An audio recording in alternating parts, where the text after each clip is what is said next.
So let's start part three. We will discuss about technical aspects and the theory definitely of USC, ophthalmic USC. So what are the indications of ocular B scan, particularly B scan? So basically, it's differentiated in opaque media and clear media. So what's in opaque media in anterior segment and the posterior segment? So basically, anterior segment, if there's corneal opacity and we can see posteriorly, if there is a hyphema or hypopine or myosis is too much, okay, or if the pupillary membrane, or definitely cataract is one of the commonest cause. If there is cataract, then we want to see if there is anything in the retina or if there is detachment or anything. So in posterior segment, we're definitely going to examine vitreous humor, whether it's old or new, or is there inflammation in vitreous or inflammation in retina, so or any choroidal tumors or anything. So, and if there is a clear medium, then in anterior segment, so iris lesion, so especially in ultrasonographic biomicroscopy.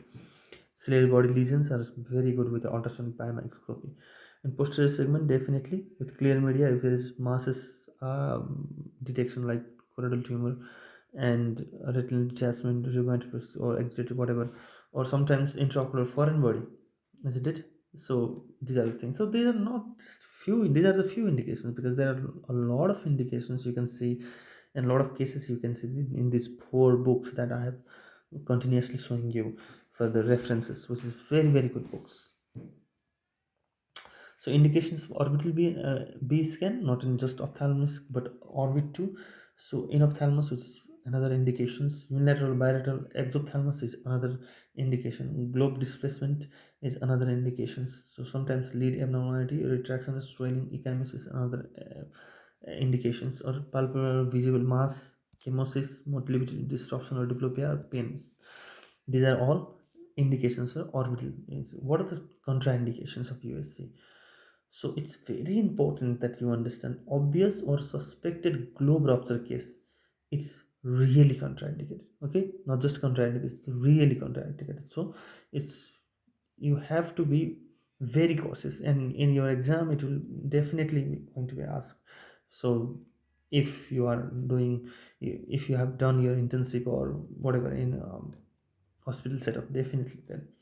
So significant periorbital injury, definitely it's contraindicated, and suspected clinical or significant retrobulbar hematoma is also.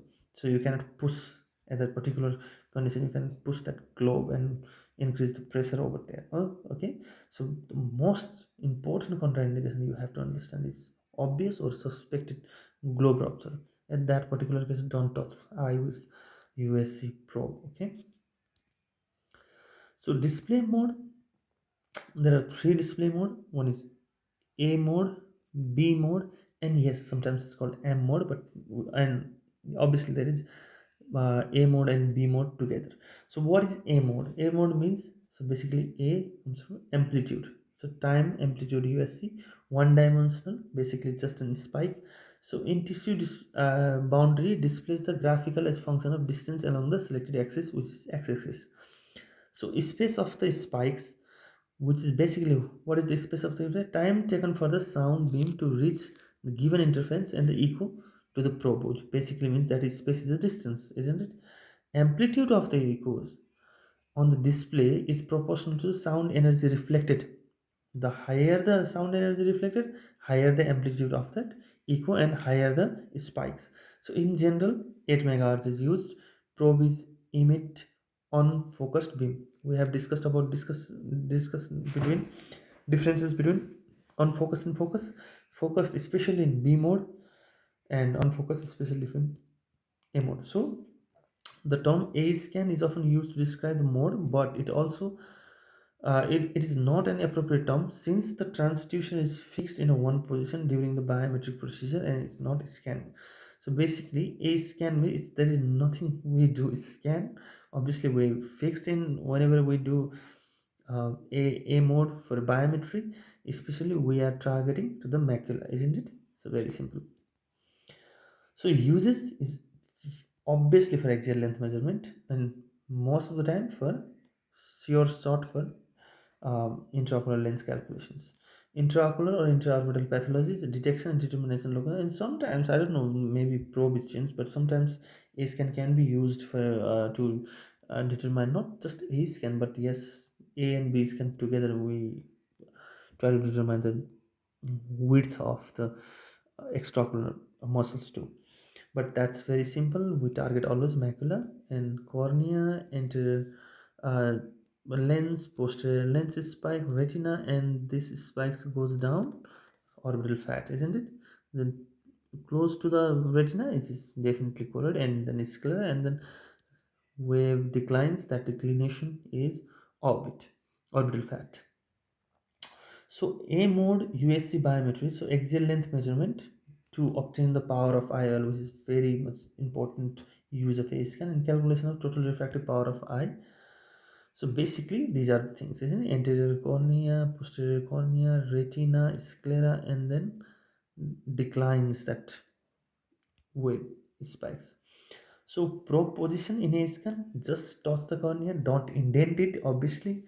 Align with the optical axis of eye and uh, aim towards the macula, because we want the distance from cornea to macula, because we are calculating the intraocular power. Because whenever you are calculating intraocular power, that intraocular power, what we have calculated or what we want to calculate, will definitely going to focus rays to the macula. That's why we want distance from cornea to macula. It's very important. Okay, so probe position in A scan definitely towards macula, not towards the optic disc. Just remember this thing, optic disc, that's a failure. Okay, so corneal compression, 0.4 mm compression causes 1 diopter error, because in ROF we have understood 1 mm is equal to 2.7 or 8 diopter error, isn't it? Whatever, let's say 1 mm is equal to 3 diopter error. So that's why 0.4 mm means approximately 1 diopter error in a IOL calculation. That's why it's very, very important. Do not indent the cornea so powerfully. Okay, that's a very important difference between contact and immersion technique, because in immersion techniques, indentation, chance of indentation is very, very less, very, very less. So scan characteristics, tall echoes in cornea, one spikes in a contact probe. There is no two spikes, because probe is contact with the cornea. So if you do that A scan with the immersion technique, yes, it can be two spikes from anterior cornea and posterior cornea. So tall echoes in anterior and posterior lens, and tall sharp rise in retina, definitely.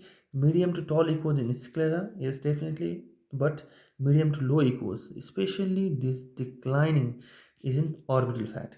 This declining is in orbital fat, especially this declining is in orbital fat. Okay, so that's it. So M mode, sometimes before discussing B mode, let's discuss M mode. M mode is very, very limited use firstly. M mode is motion mode or time motion mode. What do you mean by that? Dilated and constricted blood vessels. One, because blood vessels itself like fluctuate, isn't it? Because of the pressure and accommodation fluctuation and vascular pulsation in ocular tumor. So these all things, and another very, very important, very simple, is motion detection of the retina when there is a RD or when there is a posterior vitreous detachment. So in that case, particular case, M mode functions, because M mode, it detects what it detects. It detects basically motion. So the finally B mode. B mode means, which is common mode, B scan mode. So intensity modulated USC. The B stand for definitely brightness mode. So presence across the 2D of the image, basically it's depend upon the dot and the brightness of the dot. So it's basically true scanning. So that's why A scan itself false term in case of A scan, but B scan it's definitely true term. So probe emits the focused beam. Yes, in A scan it's unfocused parallel beam.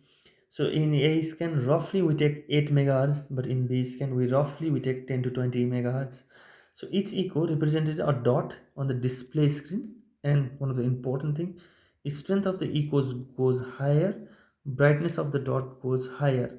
Strength of the echoes goes lower, brightness of the dot becomes more darker, not brighter. So this is the normal B scan.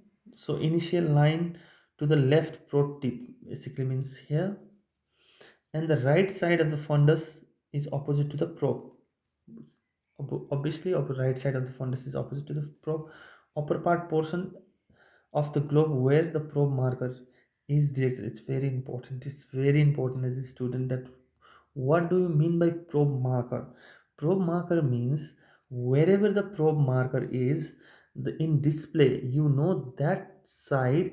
This is displayed in this upper part of the displayed monitor. It's very important. Okay, this point just very important. Just pause the video and just understand these things. Okay, interruption based upon the interpretation, sorry, based upon the three concept: real time, grayscale, and three-dimensional analysis. I'll tell you about real time, grayscale, and three-dimensional analysis.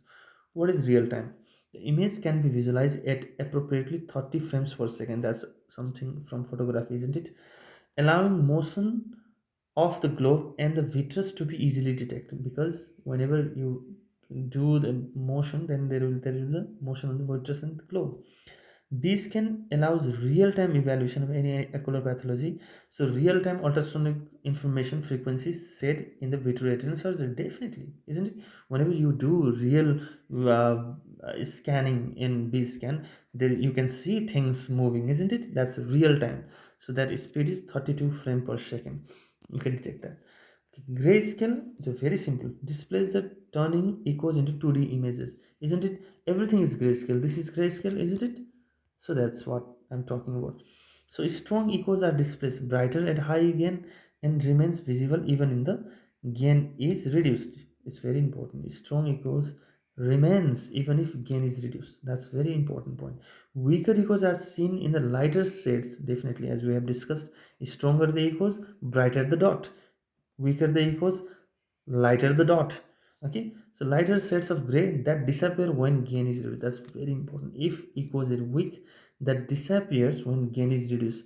A classical example is vitreous hemorrhage, especially recent vitreous hemorrhage, where in strong echoes we see vitreous hemorrhage, but in weaker, when gain is high, we see vitreous hemorrhage, but when gain is low, we vitreous hemorrhage disappears, isn't it? Comparing echo strength during examination is basis for quantitative tissue analysis. Very important. Okay, comparing basically echo strength. So three-dimensional analysis. What do you mean by three-dimensional analysis? Developing mental three-dimensional image and anatomical map. Multiple two-dimensional B-scan images is most difficult concept to master. This is essential because it provides a vital architecture information that is basis for B-scan diagnosis. So multiple B-scan, then you will make 3D. So especially important in preoperative evaluation of complex retinal detachments and intraocular orbital tumor. Basically means if you construct three-dimensional image from two-dimensional image, basically from two-dimensional, you construct three-dimensional, then you can understand where actually mass is, where the lesion is, where the retinal detachment is. So it's very important that whenever you construct 3D image, then basically eye is 3D, isn't it? It's a globe. So it's very helpful to exactly evaluate preoperative evaluation of complex retinal detachment and intraocular tumor. So the position of the detachment and position of the tumor is very important. Okay. So let's go one by one. So comparison of real time, grayscale, and 3D ultrasonic. What are the so basically definition? Real time means continuous dynamic ultrasonic imaging ocular structure. It's always there whenever you do ultrasonography. Grayscale means display equal amplitude at varying shades of gray instead of spikes. Whenever you pause the ultrasonography to take, then you get grayscale, isn't it? 3D analysis is reconstruction of multiple 2D slides into the 3D image, which is helpful in case of location of the maybe whatever. So so basically things are that. So key interpretation is shows the movement of intraocular tissues. It's very helpful in real time. In grayscale, higher reflectivity, brighter the echoes, isn't it? So what are the higher? Sclera and medium gray. So no echoes in black fluid. So basic that's things. And 3D analysis, what is the key interpretation? Provide volumetric and spatial orientation of lesion, staphylum detachment. That's what far more important. Spatial orientation, where that particular thing is, like example retinal detachment or tumor, whatever.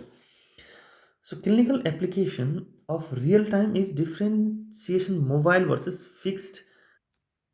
Okay, differentiation differentiates mobile versus fixed membrane, and for example, vitreous or retinal detachment, and guides the intervention. So it's in real time. But in gray scales, differentiate tissues in pathology, detecting retinal detachment vitreous just by the reflectivities and brightness of that particular point.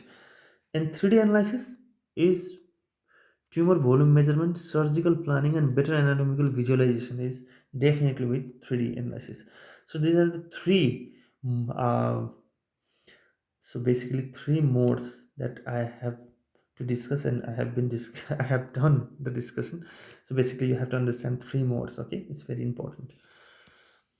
So examination techniques. Now it's here we go. It's very sometimes it's way difficult for the students, but let me explain simply as possible. But I don't know how much I can deliver to you. But yes, definitely we will go slowly. Okay. First thing is examination technique of the globe B scan. So we have three things: axial, longitudinal, and axial. Let me explain one thing. Point to be noted in axial, and then transverse, and then we will go to longitudinal. Okay, there are three modes, and I'm going to go slowly and slowly.